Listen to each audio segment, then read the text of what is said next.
आप LGBTQ community के member हैं या I belongs to LGBT community. I am a gay.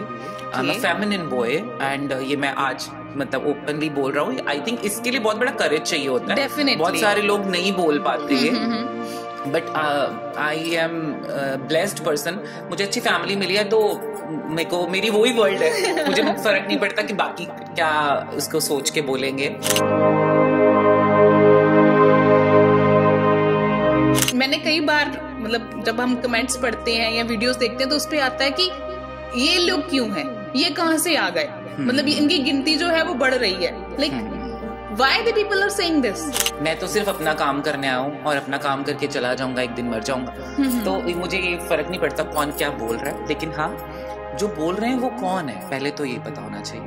आप अपने आप को गलत पोर्ट्रे करोगे, चाहे आप किसी भी कम्युनिटी से हो, चाहे आप कोई भी हो, वो गलत ही पोर्ट्रे होगा. अगर आप अपने आप को अच्छा पोर्ट्रे करोगे तो वो अच्छा ही पोर्ट्रे होगा. और अगर आपको कोई ये बोल रहा है कि ये क्यों है और ये बढ़ रहे हैं, ये रॉन्ग है. और अगर ओपन हो रहे हैं उसमें तुम्हें क्या दिक्कत है भाई? तुम तो बच गए. तुम्हारी बहन को कोई गे शादी करके नहीं लेके जा रहा. ट्रू. तुम तो बच गए हो. तुम ब्लेस करो उनको.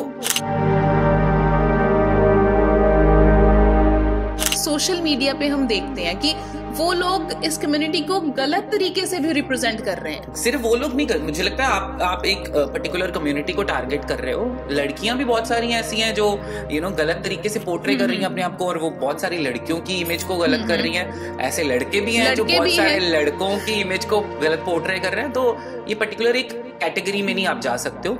रैंडमली जब आप बाहर निकलते हो तो कोई भी ऐरा गैरा, मतलब नॉट टू यू बट वो तो लड़कियों को लड़कों को किसी को भी नहीं छोड़ते, है ना? तो आप उस चीज को कैसे फेस करते हो? अगर मैं एक बात करूं कि ऐसे एक बारी किसी ने मुझे बोला और ऐसा वाला वर्ड बोला जो मेरे से सहा नहीं गया. और आप ह्यूमन बीइंग हो, भगवान तो मैं हूं नहीं, है ना? तो इतना फ्रस्ट्रेशन मेरे अंदर आ गया, इतना गुस्सा आ गया कि मेरा दिल करे मैं उसका मुंह तोड़ दूं. तो मैंने उसको रोका और रोक के सिर्फ ये बात बोली जो मुझे लगता है वो कभी जिंदगी में नहीं भूला होगा आज तक. उसने मुझे कुछ ऐसा वर्ड बोला जो मैं सह नहीं पाया. और मैंने बोला कि are you married? He said no. I said शादी होने वाली है, वो कि या होगी? तो हाँ. तो मैंने बोला कभी डरता नहीं हो कि भगवान ने अगर तुझे मेरे जैसा बच्चा दे दिया तब क्या करोगे? तब जब उसको लोग ट्रोल करेंगे तब क्या करोगे? जब उसके सामने ऐसी सिचुएशन आएगी, तुम चल रहे हो और उसको टीज कर रहा है तुम्हारा लड़का लड़की को, और तब तुम्हारी क्या फील होगी? जो तुम कर रहे हो तब तुम्हारी फील एज अ फादर क्या होगी, एज अ ब्रदर क्या होगी? तो मैं भी किसी का भाई हूं, मैं भी किसी का ब्रदर हूं, मैं भी किसी का बेटा हूं. क्यों कर रहे हो ये सब? और वो चला गया. उसमें हिम्मत नहीं थी कि मेरी आंख में आंख डाल के बात करे.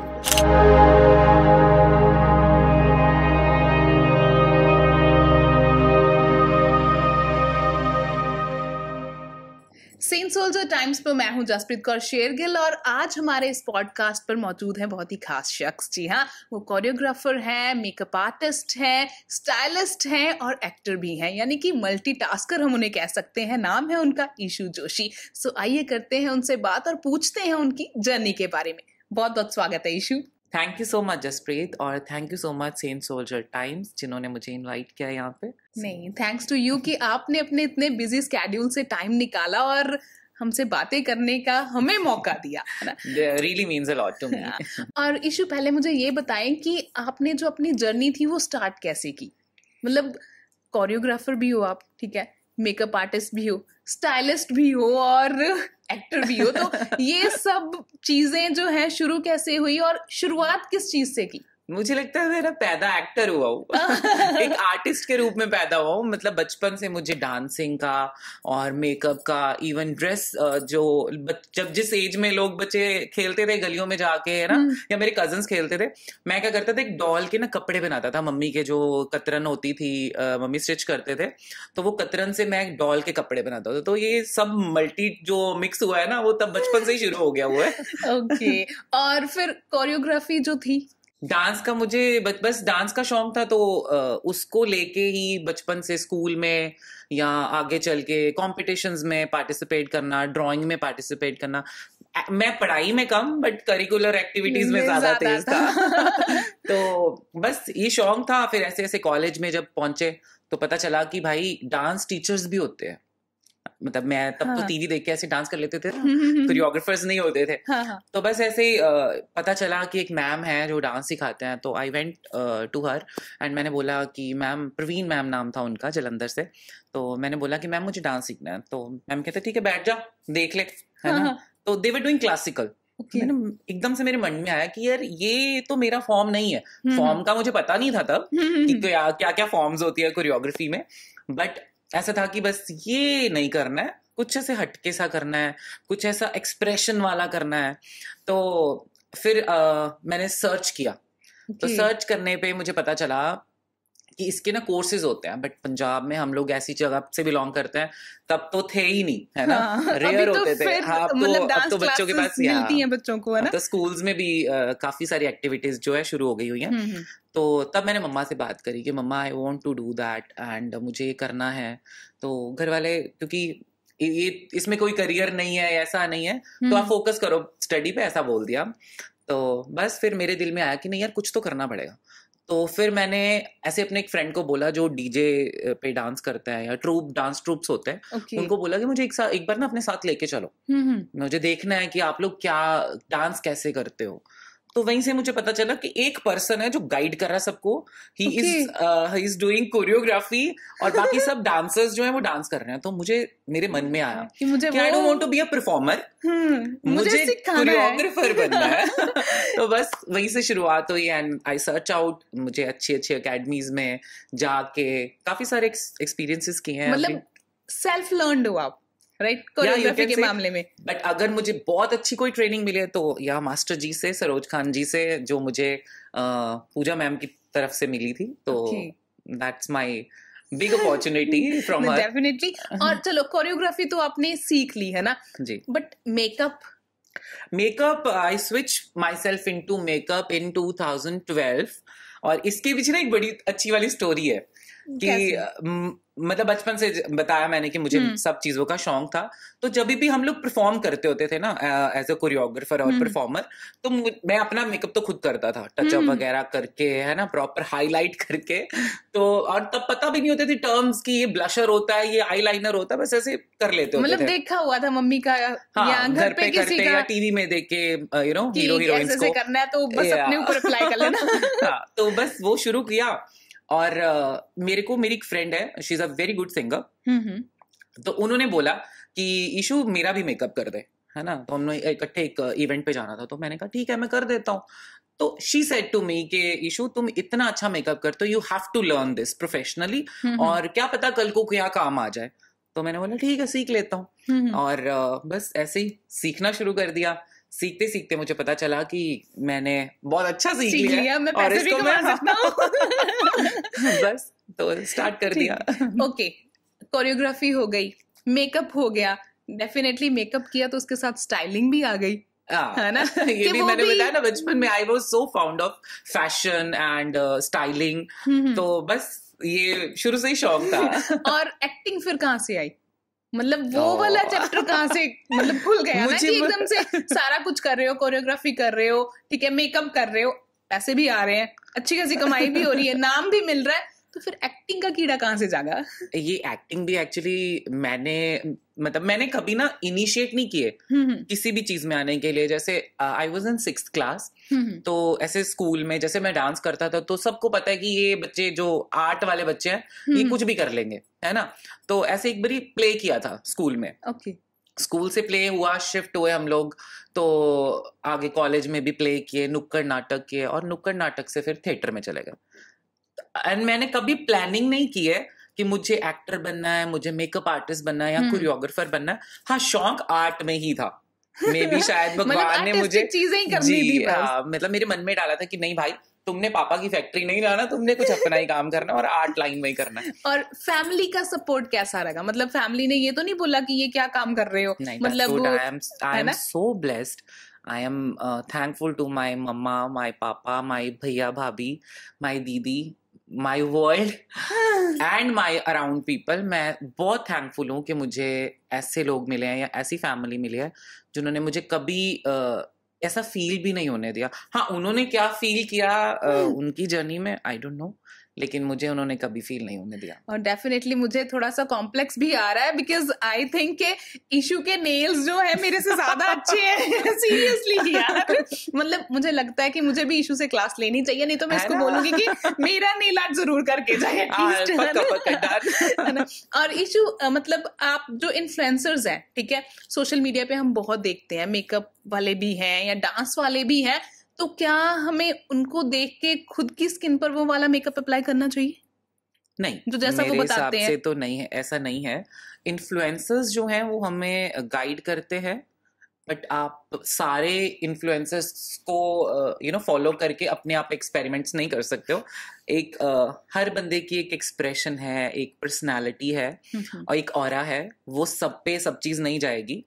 तो मुझे लगता है कि आप देखो, जो आपको अच्छा लगता है वो करो, जो सब कर रहे हैं वो मत करो. डोंट बी रैट रेस में ऐड ऑन अपने आप को मत करो, अदरवाइज आप रैट ही रह जाओगे. ओके, बट नहीं, मतलब एक ट्रेंड चल रहा है ना जी. तो क्या आपने अपने आप को एक्सप्लोर किया सोशल मीडिया पे? बिकॉज बहुत सारे आर्टिस्ट जो हैं वो वीडियोस डालते हैं, डेफिनेटली फैन फॉलोइंग बढ़ती है ना, नाम भी बनता है. डोंट यू थिंक सो कि आपको भी ऐसा करना चाहिए? मतलब जमाना है यार, डिजिटल इंडिया की बात कर रहे हैं हम. That I agree, but मैं शायद maybe I'm not that kind of person जो मैं इन्फ्लुएंस करूं किसी को, जो मैं करना चाहता हूँ वो आप भी करो.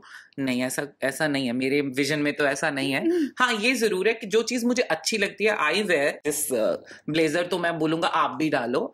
आपको शायद वो चीज उतनी कंफर्टेबली नहीं कर पाओगे आप लोग, या नहीं वेयर कर पाओगे, या जो मेकअप मैं डालता हूँ वो भी आप मेकअप डालो, जो एक्सेसरीज मैं वेयर कर रहा हूँ वो आप भी करो.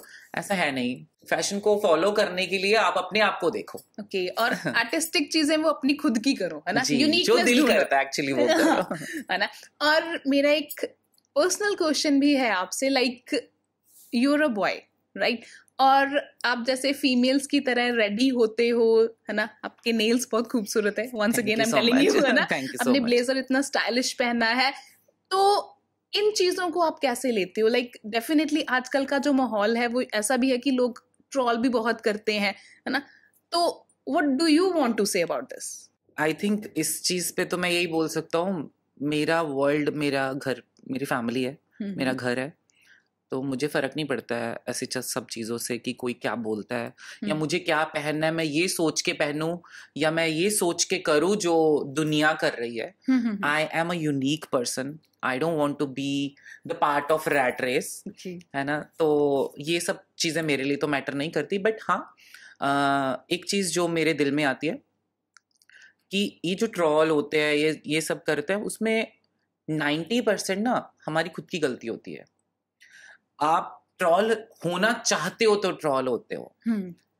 रही बात फेमिनिज्म की या नेल्स की, आई वोर so many makeup things, या आई वोर साड़ी. मैंने बहुत सारी ट्रांसफॉर्मेशन मेकअप वीडियोस की हैं, and I am so blessed कि मुझे कभी ऐसा कोई कमेंट या कभी कुछ ऐसा फील नहीं कराया मेरे सोशल मीडिया ने कि मैं अपने आप को ऐसा फील करूं कि नहीं यार मुझे ये चीज नहीं करनी है. जो चीज मुझे सूट नहीं करती है मैं वो नहीं करूंगा, और मुझे नेगेटिवली इसको फॉरवर्ड नहीं करना है. मेरा दिल में अच्छा लग रहा है, मुझे लग रहा है अच्छा, तो मैंने वो किया. आपको अच्छा लग रहा है ओके, आपको नहीं अच्छा लग रहा है ओके. तो पेरेंट्स ने कभी ऐसे कोई रोक टोक की है? नहीं. I told you earlier, she is the person जो मेरे दिल के सबसे क्लोज है एज अ फ्रेंड, और पूरी फैमिली मुझे बहुत सपोर्ट करती है, पर वो मुझे समझते भी है. वाओ, मतलब आप लकी हो कि आपकी फैमिली आपको सपोर्ट करती है, और भाभीियों के साथ बननी बहुत मुश्किल होती है, एंड टचवुड आपकी बन रही है. वो मेरी भाभी ने, एक्चुअली वो मेरी बहन है, वो मेरी दोस्त है, वो she is everything for me. So issue, एक सवाल मेरा आपसे और भी है, थोड़ा पर्सनल है, कि लाइक आर यू सिंगल और committed? I am single, but I am committed to Kanaji. I am committed to my Krishna. So वही मेरे लाइफ पार्टनर है जो मुझे लाइफ लॉन्ग मेरे साथ रहते हैं और रहेंगे भी। बहुत अच्छी बात है, I am so happy for you. और लाइक जो लोग होते हैं उनको मैरिज का आफ्टर 25 तो मतलब ये होता है कि ये घर पे बैठा क्यों है, ये बैठी क्यों है, मतलब इसकी शादी करनी है। अभी तक पेरेंट्स क्यों नहीं सोच रहे हैं, मतलब घर वाले ना भी सोचे, उनको कोई भी टेंशन ना भी हो, लेकिन जो रिलेटिव्स होते हैं, जो आसपास के लोग होते हैं, वो बहुत प्रेशराइज करते हैं जी। तो have you ever face this kind of situation? Lot of time I have faced this situation, but I think जैसे मतलब मेरे तक वो चीज नहीं आती है। My mother, my brother, my family handle this situation very well. उनको पता है कि मेरा एम है, I am not aimless person.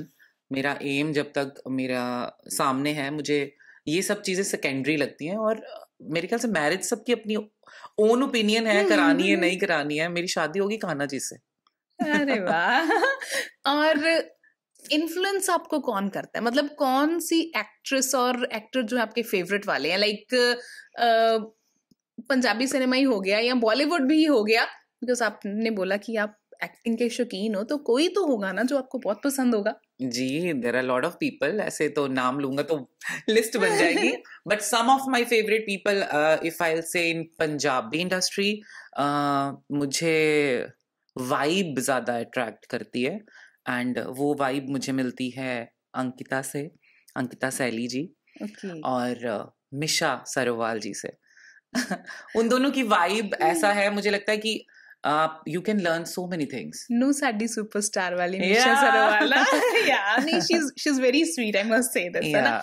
और दोस्ती किन लोगों के साथ ज्यादा है, मतलब आपके फेवरेट वाला जो ग्रुप है, जो ट्रूप है, वो मतलब है अभी भी ग्रुप जैसे कि स्कूल में होता है, कॉलेज में होता है ना? जी बिल्कुल बिल्कुल। आई थिंक हमारा एक व्हाट्सएप ग्रुप भी बना हुआ है, स्कूल वाला और कॉलेज वाला भी। एंड मेरे बहुत सारे फ्रेंड्स हैं, तो सबके साथ है। बट माय बेस्ट फ्रेंड भाभी के अलावा, भाभी तो आपकी बेस्ट फ्रेंड है, बट उनके अलावा Kavish, he is a buddy, a brother from another mother. He is such a nice person मेरी लाइफ में। मुझे लगता है कि जब मैं बहुत प्रॉब्लम में होता हूँ तब मैं उसको फोन करके बोलता। अभी भी पता है उस शूट में मुझे फोन आ रहे थे उसके कि हाँ पहुंच गया है, कर लिया है, ठीक है। और प्रोजेक्ट कौन से चल रहे हैं फिर आजकल? प्रोजेक्ट और कौन से वाले किए हैं? बहुत सारे प्रोजेक्ट किए हैं, बहुत सारे आ भी रहे हैं, तो ठाकुर जी की ब्लेसिंग है कि काम मिल रहा है। अच्छी बात है। हाँ, बट जो लाइनअप में है वो मैं आपको एक शेयर करता हूँ। अभी हमारी मूवी आ रही है सौदा खरा खरा। This is a very good project और इट्स अ कॉमेडी मूवी। अच्छा सब स्टोरी बहुत अच्छी है उसकी। We can relate it, like आजकल पंजाब में जो चल रहा है, तो वो बहुत अच्छा कॉन्सेप्ट आ रहा है। बाकी सॉन्ग्स वगैरह और कुछ प्रोजेक्ट नहीं बोलने होते, प्रोड्यूसर विल किल मी। नहीं, वो मैं पूछूंगी भी नहीं, बट आपने एक बता दिया, यही बहुत वन ऑफ माय फेवरेट। अगर मुझे लगता है कि जैसे मैंने प्रोजेक्ट किए हैं, ज्यादा मजा जिसमें आया हो कि हाँ भाई ये काम करके तो मजा ही आ गया। मुझे लगता है कि मजा और मुझे एक दोस्त मिला है उससे, मुझे एक एडमायर पर्सन मिला है, और मुझे बहुत सारी चीजें मिली हैं राउडी सिंह मूवी से। उन तरुण सर की वजह से मुझे ये प्रोजेक्ट मिला। एंड उसमें मैंने as a stylist, as a choreographer और एज अ मेकअप आर्टिस्ट काम किया है। और तीनों कामों के अलग अलग एक्सपीरियंस जो मैंने लिए हैं ना, वो मतलब बोल के नहीं मैं बयान कर सकता हूँ। इट्स वेरी वंडरफुल एंड मैंने बहुत अच्छी यादें बनाई है उस प्रोजेक्ट में। That's amazing. मतलब काम करने का मजा ही तब आता है। जी बिल्कुल, जब आपके साथ कुछ लोग नए जुड़ते हैं और आप अच्छी मेमोरीज के साथ उस काम को जो है वाइंड अप करते हो, है ना जी। और इशू घर में जैसे सिबलिंग्स होते हैं, सबकी लड़ाई होती है ना, और कजन्स होते हैं उनके साथ लड़ाई होती है, तो आपका उनके साथ रिलेशनशिप कैसा है? लाइक फ्रेंडली है या फिर ऐसा ही है कि एक ये क्यों आ गई मेरे घर पे, ये तो मुझे पसंद ही नहीं है, मतलब कैसा वाला है? नहीं, ऐसा मतलब हमारा उल्टा है। कजन्स के साथ मेरी बहुत पटती है, they all are very nice. और आई थिंक मैं I am the second child in my नानी हाउस। सो मतलब मैं बड़ा हूँ, दीदी इज बड़ी, और उसके बाद मैं हूँ, फिर सब मेरे से छोटे हैं। तो सब वहां पे तो सब बहुत प्यार करते हैं। एंड हाँ, घर में हमारे सिबलिंग, मेरा भाई बहुत अनोइंग है। वो उसका एक आदत होता था, पता है, बचपन में जैसे मैं इन द मॉर्निंग अगर मैं उठूं तो मुझे थोड़ा टाइम लगता है सेटल होने में, थोड़ा टाइम लगता है अपने आप के जोन में आने में। तो I will be quiet and मैं शांत रहता हूँ और धीरे धीरे सारे काम करके फिर अपनी रूटीन में आता हूँ। पर वो ऐसा बंदा है, उसकी नेचर ऐसी है कि वो सबसे पहले तो गाना गाएगा जोर से। वो ब्रश करते टाइम पे जानबूझ के बचपन में वो मेरे साथ ऐसे करता होता था कि ब्रश करने के टाइम पे वो गाने गाता था और मैं इरिटेट होता रहता था।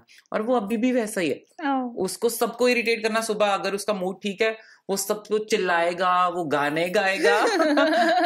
और दीदी उल्टा है। दीदी हमें, क्योंकि दीदी हमसे she was elder to me and वो हमें प्रेशर करती होती पढ़ाई का कि बैठ के पढ़ाई करो आराम से, बाहर गलियों में नहीं घूमना है। एंड कैन यू बिलीव, एक बड़ी दीदी का घर में मम्मी वाला हिसाब होता है ना, तो मम्मी से हमें इतना डर नहीं लगता था जितना दीदी से लगता था। And I was so thankful to जीजू कि ये जा रही है यहाँ से। मतलब आप मानो, आई वाज, हमें आजादी मिल रही है।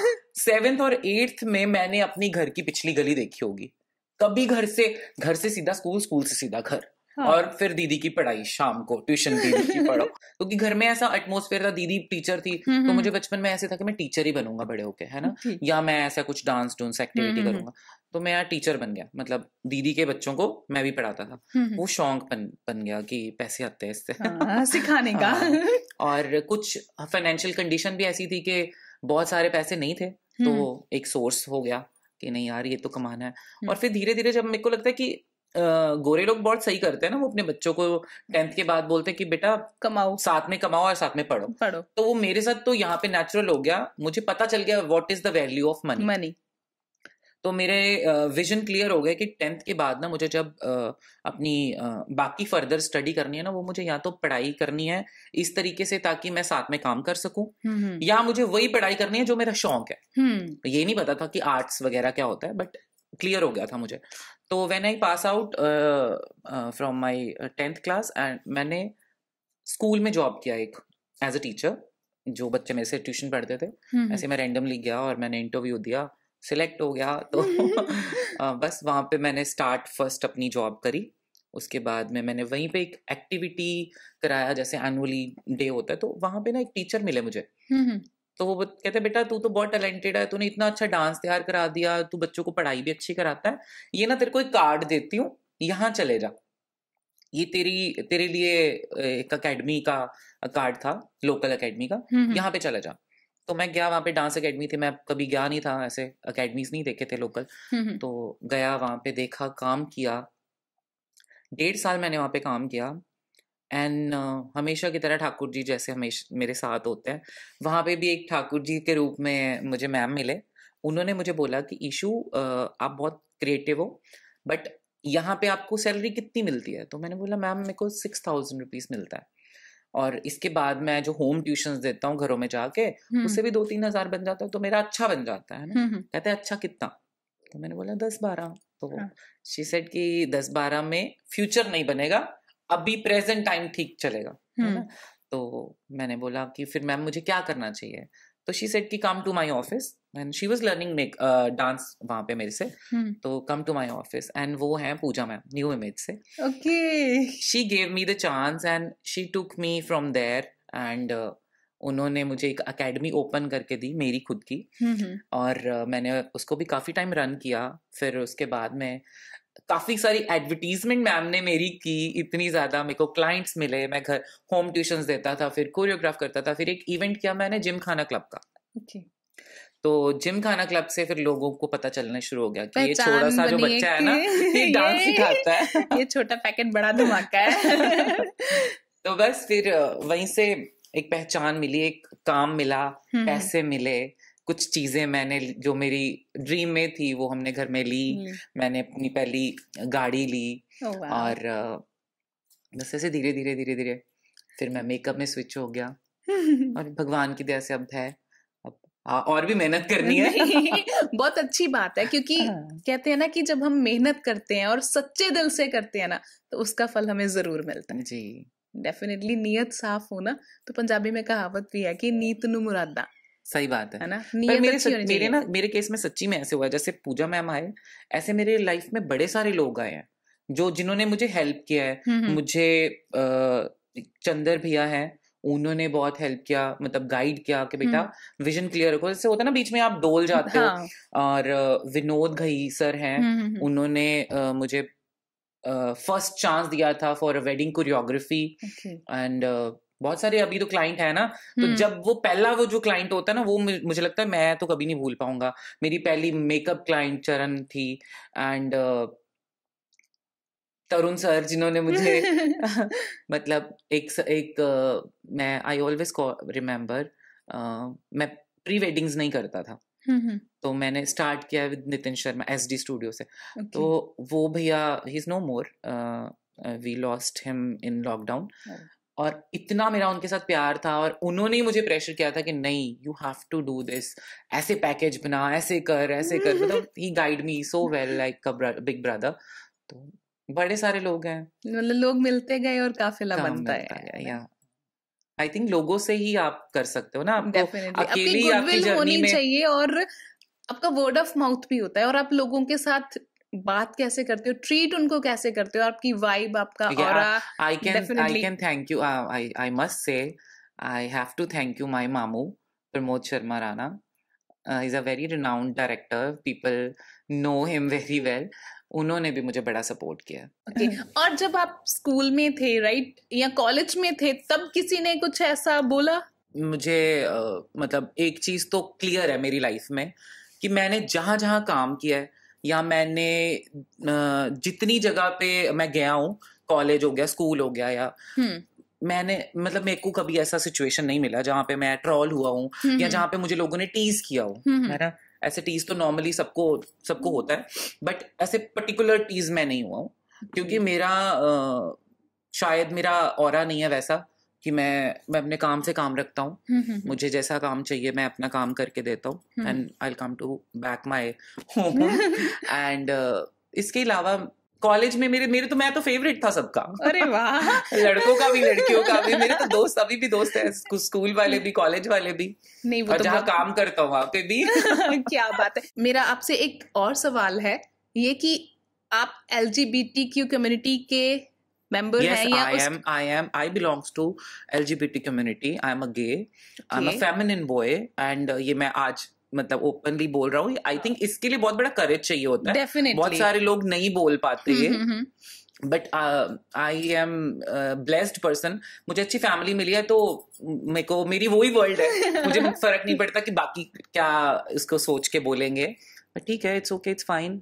सबका अपना अपना पॉइंट ऑफ व्यू है। मुझे मेरी फैमिली से मतलब है। यस, आई एम अ गे, लेकिन मुझे जिस तरीके से आपने ये पूछा है कम्युनिटी का, इसमें भी क्या होता है कि इट डिपेंड्स ऑन यू, आपकी बाउंड्री लाइन क्या है, आपकी बाउंड्री लाइन में आपको पार करना है कि नहीं, है ना। तो मेरी बाउंड्री लाइन मेरी फैमिली है। तो क्योंकि आजकल जो मैं पूछना चाहती हूँ वो ये भी है कि लाइक सोशल मीडिया पे हम देखते हैं कि वो लोग इस कम्युनिटी को गलत तरीके से भी रिप्रेजेंट कर रहे हैं। बहुत सारे लोग करते हैं, है ना। तो वो why they are doing so, कि क्यों ऐसा कर रहे हैं, ये तो भाई उनको पता होएगा। है ना। सिर्फ वो लोग नहीं कर, मुझे लगता है आप एक पर्टिकुलर कम्युनिटी को टारगेट कर रहे हो। लड़कियां भी बहुत सारी ऐसी हैं जो गलत तरीके से पोर्ट्रे कर रही हैं अपने आप को, और वो बहुत सारी लड़कियों की इमेज को गलत कर रही हैं। ऐसे लड़के भी हैं जो बहुत सारे लड़कों की इमेज को गलत पोर्ट्रे कर रहे हैं। तो ये पर्टिकुलर एक कैटेगरी में नहीं आप जा सकते हो कि सिर्फ LGBT कम्युनिटी है, सब तरफ हो रहा है, सब तरफ ऐसे होता है। तो वो कह सकते हैं कि LGBT को शायद वो ज्यादा हाईलाइट कर रहे हैं, और लोग कुछ गलत कमेंट भी कर रहे हैं। वो बोलते हैं कि मतलब I don't want to say this, but मैंने कई बार मतलब जब हम कमेंट्स पढ़ते हैं या वीडियोस देखते हैं तो उस पे आता है कि ये लोग क्यों हैं, ये कहाँ से आ गए, मतलब इनकी गिनती जो है वो बढ़ रही है। Like why the people are saying this? जो लोग बोल रहे हैं ये बात कि गिनती बढ़ रही है या क्यों है, कौन है वो लोग, है ना। मुझे मतलब देखो, मैं तो सिर्फ अपना काम करने आया हूँ और अपना काम करके चला जाऊंगा, एक दिन मर जाऊंगा। तो मुझे ये फर्क नहीं पड़ता कौन क्या बोल रहा है, लेकिन हाँ, जो बोल रहे हैं वो कौन है पहले तो ये पता होना चाहिए। आई गेस फ्रस्ट्रेटेड लोग हैं। एग्जैक्टली। और ये टू वे है। आप अपने आप को गलत पोर्ट्रे करोगे, चाहे आप किसी भी कम्युनिटी से हो, चाहे आप कोई भी हो, वो गलत ही पोर्ट्रे होगा। अगर आप अपने आप को अच्छा पोर्ट्रे करोगे तो वो अच्छा ही पोर्ट्रे होगा। और अगर आपको कोई ये बोल रहा है कि ये क्यों है और ये बढ़ रहे हैं, ये रॉन्ग है। I think it's 21st century and लोग ओपन अप हो रहे हैं। पहले भी थे, अभी भी हैं, लेकिन अभी थोड़े एक्सप्लोर हो गए। लोगों को पता चल गया कि हम लोगों को हाइड फीलिंग रख के नहीं जीना है। और अगर ओपन हो रहे हैं उसमें तुम्हें क्या दिक्कत है भाई? तुम तो बच गए। तुम्हारी बहन को कोई गे शादी करके नहीं लेके जा रहा। ट्रू। तुम तो बच गए हो। तुम ब्लेस करो उनको। तुम भगवान को थैंक यू करो कि वो लोग ओपन हो गए हैं। अदरवाइज तो हमारा यहाँ पे हाल ये था कि प्रेशराइज करके शादियां होती थी। यस, बहुत सारे आर्टिकल्स या रिपोर्ट्स जो हैं वो ऐसी भी हैं कि लाइक बिहाइंड द बार्स हैं, बिहाइंड द स्क्रीन ये सब चल रहा है और कोई ओपन होके वो बात नहीं करे। और मैरिजेस टूटने का कारण भी यही है। एग्जैक्टली, बहुत सारी मैरिजेस इसलिए टूट रही हैं बिकॉज वो अपने पार्टनर के सामने बता देते हैं बट अपनी फैमिली के सामने ओपन अप होने में वो कतराते हैं। और लोगों में इतना करेज नहीं है जसप्रीत कि ये ओपनली बोल सके, क्योंकि आपका एटमॉस्फेयर वैसा है। अभी आप जैसे अभी आप बात कर रहे हो, काफी सारे लोग ऐसे बोलते हैं। वो जो काफी सारे लोग हैं वो कौन है? वो क्यों कर रहे हैं वो ये सब चीजें? वो क्या चाहते हैं? कि वो लोग नॉर्मल बन जाएं और वो शादी कर लें। शादियों का मतलब क्या वो इवेंट प्लानर है? कौन है भाई तुम लोग कौन हो? इसमें मुझे वो ऋचा चड्ढा का एक इंटरव्यू याद आ रहा है। एग्जैक्टली, चंडीगढ़ में चिंटू बैठ के क्या कर रहा है? तो भाई तुम्हें क्या लेना देना? और ये वही लोग हैं जो जिनको अपनी लाइफ में कोई काम नहीं है, जो फ्रस्ट्रेटेड हैं एक्चुअली, और अपने ग्रजेस जो हैं वो दूसरों पे निकाल रहे हैं, किसी पे भी निकाल रहे हैं। तुमको जो करना है भाई तुम करो, हमको जो करना है हम करेंगे, है ना? मुझे नेल पेंट लगाना है, मुझे मेरा भाई बोलेगा ना तो मैं मना कर दूंगा कि ठीक है मेरा भाई बोल रहा है, पर बाकी सबका मुझे लेना देना नहीं है। Sorry bro. So I just want to say one thing that कि it was such a wonderful meeting with you और मुझे बहुत अच्छा लगा। और I guess बहुत सारे लोगों के जो डाउट थे वो क्लियर हो गए होंगे कि उन्होंने LGBT कम्युनिटी के बारे में जो सोचा हुआ है वैसी बिल्कुल नहीं है। ये जैसे मैंने पहले बोला, हर जगह पे कुछ गलत लोग होते हैं। I must say कि वहां पे भी हैं और हर ये टू वे है। आपको हर बंदा ऐसा मिलेगा, अच्छा भी और बुरा भी। एंड मैं ना एक चीज आपको बोलना चाहूंगा, जरूर। हम लोग स्पिरिचुअलिटी में या इस चीज में नहीं जा सकते हैं, क्योंकि नहीं तो हम लोगों को फिर वैसे ही लोग नहीं छोड़ेंगे। बट एक चीज जरूर है कि आप देखो ना, फेमिनिज्म हर किसी में है। हर एक मेल पर्सन में फेमिनिज्म होता है। आप चाहे मेडिकली इसको लो, साइंटिफिकली लो, फेमिनिज्म हर किसी में होता है। कुछ किसी में ज्यादा, किसी में कम है। और उस फेमिनिज्म की इज्जत करना सीखो। और वो कौन नहीं करता है? ट्रोल कौन करता है? लड़का। कभी किसी लड़की को सुना आपने कि वो मस्कुलिन है, वो बाइक राइड करती है और वो लड़कों की जैसे हेयर कट करा लेती है और उसको ट्रोल किया गया हो? नहीं, नेवर। अप्रिशिएट करते हैं लोग उसको, ये और मुंडिया वर्गी है, ये लड़की तो तांसू है, ऐसे वर्ड्स बनाते हैं। लेकिन अगर यही एक लड़का फेमिनिन है, या बहुत सारे जो फेमिनिन लुक करके रहते हैं, उनको ट्रोल करा जाता है। क्यों भाई? किस चीज के लिए? मतलब वो सोसाइटी का माइंडसेट ऐसा बना हुआ है ना कि मतलब फिर तो ये मेरे को लगता है मेरे से ज्यादा ना आवाज लड़कियों को उठानी चाहिए कि लड़की बनना क्या है इसका मतलब। वो डिस्क्रिमिनेशन शुरू हो गया कि लड़का बनते हो तो वाह, और अगर आप लड़की जैसे हो तो भाई शर्म आती है। डेफिनेटली। तो ये माइंडसेट ना मेरे ख्याल से एजुकेशन से ठीक होगा। एग्जैक्टली। ऐसे नहीं ठीक होगा बैठ के बहुत सारे पॉडकास्ट से बैठ के बातें करेंगे और लोगों को सिखाएंगे, बिकॉज जिसने जो सोचना है उसने वही सोचना है। जी। हमारा ये कंट्रीब्यूशन हो सकता है कि हमें देखकर, हमारा पॉडकास्ट देखकर शायद एक आधा कोई समझ जाए, एंड आई गेस कि हमारा जो कर्म है वो सफल हो जाएगा इतने में।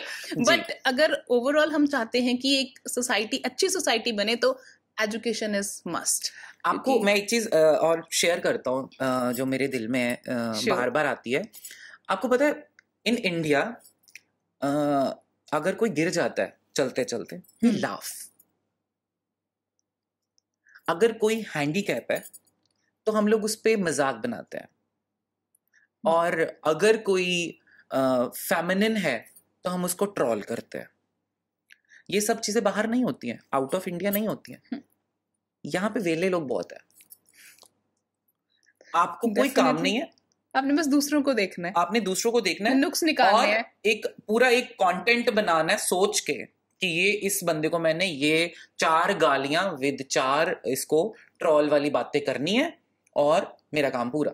भाई तुम और कोई काम ढूंढो, तुम्हें इससे पैसे भी मिलेंगे, ये ट्रोलिंग से ये सब चीजें तुझे कुछ नहीं मिलने वाला, नहीं मिलने वाला।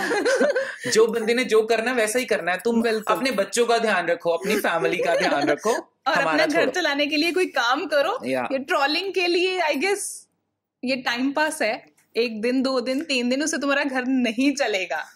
क्रिटिसिज्म करना है लेकिन सहते भी नहीं है। फिर मैं आपको एक बताता हूँ, एक इंसिडेंट था कि मुझे किसी ने कमेंट किया चलते चलते ऐसे, तो आई ऑलवेज इग्नोर, क्योंकि अभी मैं सबका माइंडसेट कैसे चेंज करूं। मैं ये क्वेश्चन आपसे पूछने भी वाली थी कि लाइक फैमिली चलो ठीक है, सपोर्टिव है, फ्रेंड्स डेफिनेटली वही होते हैं जो हमें जानते होते हैं, ठीक है, बट रैंडमली जब आप बाहर निकलते हो तो कोई भी ऐरा गैरा, मतलब नॉट टू यू बट वो तो लड़कियों को लड़कों को किसी को भी नहीं छोड़ते, है ना? बिल्कुल। तो आप उस चीज को कैसे फेस करते हो? आई तो अवॉइड पीपल, बिकॉज मुझे फर्क नहीं पड़ता ऐसे, यहाँ मुझे ऐसे लगता है कि उनको समझाया भी नहीं जा सकता ना, मैं ऐसे रुक के उनको बोलूं कि भाई क्या हो गया मेरे को जाने दो ना, काम करने दो ना। लेकिन अगर मैं एक बात करूं कि ऐसे एक बारी किसी ने मुझे बोला और ऐसा वाला वर्ड बोला जो मेरे से सहा नहीं गया, और आप ह्यूमन बीइंग हो, भगवान तो मैं हूं नहीं, है ना, तो इतना फ्रस्ट्रेशन मेरे अंदर आ गया, इतना गुस्सा आ गया कि मेरा दिल करे मैं उसका मुंह तोड़ दूं। तो मैंने उसको रोका, और रोक के सिर्फ ये बात बोली जो मुझे लगता है वो कभी जिंदगी में नहीं भूला होगा आज तक। मैंने उसने मुझे कुछ ऐसा वर्ड बोला जो मैं सह नहीं पाया, और मैंने बोला कि are you married? He said no. I said शादी होने वाली होगी या होगी? तो हाँ। तो मैंने बोला कभी डरता नहीं हो कि भगवान ने अगर तुझे मेरे जैसा बच्चा दे दिया तब क्या करोगे? तब जब उसको लोग ट्रोल करेंगे तब क्या करोगे? जब उसके सामने ऐसी सिचुएशन आएगी, और जरूरी नहीं कि आप मतलब नॉर्मल लोगों को भी, I can't say normal, I am also normal, but मतलब किसी को भी कोई भी छेड़े, तुम्हारे बच्चे को नॉर्मल, हाँ, तुम चल रहे हो और उसको टीज कर रहा है तुम्हारा लड़का लड़की को, और तब तुम्हारी क्या फील होगी जो अब तुम कर रहे हो, तब तुम्हारी फील एज अ फादर क्या होगी, एज अ ब्रदर क्या होगी? तो मैं भी किसी का भाई हूं, मैं भी किसी का ब्रदर हूं, मैं भी किसी का बेटा हूं, क्यों कर रहे हो ये सब? और वो चला गया, उसमें हिम्मत नहीं थी कि मेरी आंख में आंख डाल के बात करे। और ये चीज ना जिस दिन हम लोग अपने आप में रियलाइज कर लेंगे ना, तो आपको फर्क नहीं पड़ेगा, आप अपने काम से काम रखोगे और अपनी लाइफ में ना कोई एम लेके चलोगे। जिन एमलेस लोगों के लिए तो बताया ना भी ट्रॉल वाला वो एमलेस लोग है। नहीं सीरियसली, एंड आई गेस कि उसको ये बात जिंदगी भर याद रहेगी, और आई गेस जो बाकी भी हमें इस समय देख रहे हैं उनके लिए भी ये एक नसीहत है कि क्यों, बिकॉज भगवान ने हमें जैसे बनाया है हम वैसे ही हैं। एग्जैक्टली ठीक है? सबको अलग अलग भगवान ने फेस दिया है, सबको उनके फीचर्स अलग दिए हैं, है ना? देखा आपने कभी कोई, सबकी बॉडी टाइप अलग है, सबकी चॉइसेस अलग है, बिल्कुल, किसी को बाल लंबे रखने, किसी को शॉर्ट रखने। तो अगर सबके अपनी अपनी नेचर है, उस नेचर में आपको क्या लेना देना? अपने आप के जैसा क्यों बनाना चाहते हो? आप यूनिक हो, सब यूनिक है, मैं तो यूनिक हूँ डेफिनेटली है ना। So once again I want to say thank you to you कि आपने इतनी अच्छी बातें की, और आई गेस बहुत सारे डाउट्स जो हैं वो लोगों के क्लियर भी हो गए होंगे कि क्योंकि बहुत मिसकंसेप्शंस बनी हुई हैं दिमाग में, है ना। So once again thank you so much.